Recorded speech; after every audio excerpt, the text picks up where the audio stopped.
మన గురించి దేవుడు ఉన్నతమైన ఆలోచనలు కలిగి ఉన్నాడు. ఏ కనులు ఏ చెవులు వినలేనంత గొప్ప విషయాలు దేవుడు మన కొరకు దాచి ఉంచాడు.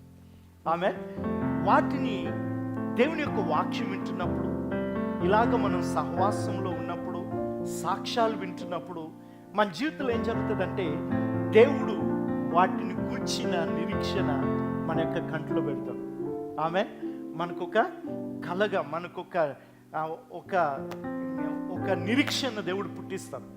ఆమె హల్లెలూయా, హల్లెలూయా.